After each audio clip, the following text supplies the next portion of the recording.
Vamos fazer uma pequena pausa aqui na nossa discussão política e sobre Brasília. Eu quero voltar ao tema do coronavírus. A gente tem agora aqui, na ponta da linha, Dr. Jean Gorgenstein, médico infectologista do Hospital Emílio Ribas. Doutor, muito boa tarde. Luiz, boa tarde a todos os amigos da Rádio Jovem Pan.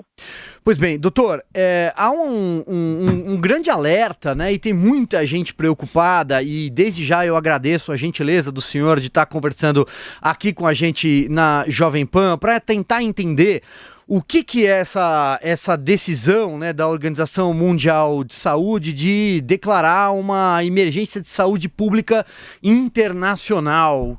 Queria que o senhor explicasse para a gente, para quem está nos ouvindo, o que tem de alarmismo em tudo isso, o que não tem, o quanto a gente deve se preocupar com tudo isso.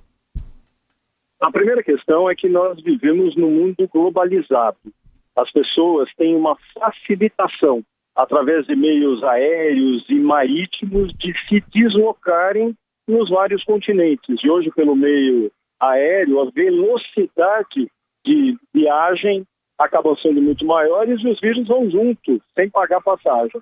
E é isso que a gente tem observado, que as pessoas que estavam principalmente em regiões da China, mais precisamente de Wuhan, que era o centro dessa epidemia, se deslocavam para suas cidades natais, especialmente porque se confraternizava o final de ano chinês, e com isso, claramente, também levariam os vírus consigo. O que nós não sabíamos no primeiro momento é o quanto esse vírus mutante seria capaz de transmitir de pessoa a pessoa. Por quê? O coronavírus, naturalmente, tem uma capacidade de transmissão de animais para pessoas. Para se ter uma ideia, o último vírus mutante do coronavírus foi em 2012, no Oriente Médio, onde ele provocou uma síndrome respiratória do Oriente Médio, que nós chamamos de MERS, e que teve a transmissão inicial de um dromedário, um camelo, para uma pessoa, e ela sim teve a capacidade de transmitir para 2.200 pessoas, na oportunidade, um percentual de morte de cerca de 36%. Mas naquele momento agora, no início do mês de janeiro, com a referência desse novo vírus, nós não sabíamos esse potencial de infectividade. O que seria infectividade? A capacidade de transmissão de pessoa a pessoa. E isso nós observamos que isso veio acontecendo, fazendo então com que a própria Organização Mundial de Saúde revisse os termos em reuniões periódicas, e dentro dessas reuniões periódicas foram sim modificando os níveis de alerta. Hoje nós temos mais de 15 países com a presença de casos suspeitos, alguns já documentaram, cerca de 9 outros países já documentaram. O Brasil, ele tem no seu território 9 pacientes suspeitos, nenhum deles confirmado, mas de toda forma esse alerta faz com que todos os portos, aeroportos, fronteiras e especialmente portos que recebam também os navios estejam alertas para as pessoas que venham dessas áreas que nós chamamos endêmicas, em que existe uma circulação maior do vírus, e com isso sejam colocadas de quarentena, no sentido de proteger não só essa pessoa, as pessoas ao seu entorno, seus familiares, bem como a própria comunidade. Então, essa atitude é muito assertiva no sentido de nós percebermos o quanto nós tínhamos, o número de pacientes vem aumentando de uma forma muito progressiva e rápida. Só para se ter uma ideia, há 2 dias nós tínhamos uma média de 4.515 casos na China, somando os casos que nós tínhamos fora da China, outros países, nós tínhamos um total de 4.600 casos, hoje nós já temos 7.700 casos.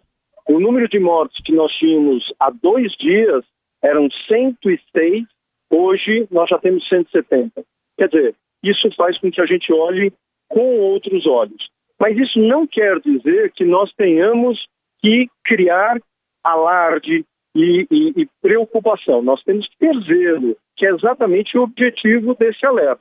Hoje nós temos as comunicações, esses relatos que fazem essas comunicações das ocorrências da circulação de vírus, especialmente do coronavírus, e que nós temos sim que se valer, se utilizar disso no sentido de impedir que nós venhamos a ter surtos ou eventualmente epidemias. Agora, doutor, claro. Agora, doutor, para quem nos assiste e nos ouve de uma forma didática, o senhor poderia dizer, por exemplo, como prevenir? Lavar bem as mãos, na questão de cozinhar, cobrir a boca quando vai espirrar, tossir. Eu queria que o senhor falasse de uma forma bem didática para quem está assustado nos assistindo e nos ouvindo com todo esse alerta, né? Então, a primeira questão, nós não temos casos confirmados de coronavírus no nosso meio. Temos risco que isso aconteça? Sim. Por isso, todo o serviço de vigilância que é feito no nosso país é muito efetivo. É um dos serviços que funcionam muito bem, garantindo, sim, que identifique-se um eventual paciente e se bloqueie o risco de contaminação para todos ao seu entorno. Mas a prevenção para o coronavírus se dá da mesma forma de vírus respiratórios comuns. Manter ambientes arejados, ventilados, evitar aglomeração. Ao tossir, as pessoas devem sim colocar a mão na boca, lavar as mãos com água, sabão, a utilização de álcool gel. Mas isso serve para todos os vírus respiratórios, inclusive o H1N1, que tem circulado.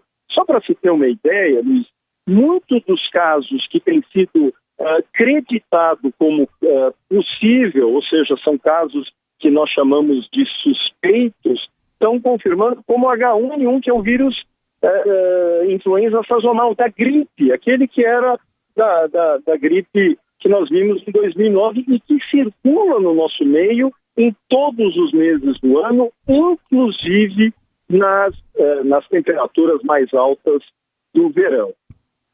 Doutor, o senhor confia nos números fornecidos pela China sobre os efeitos da epidemia naquele país?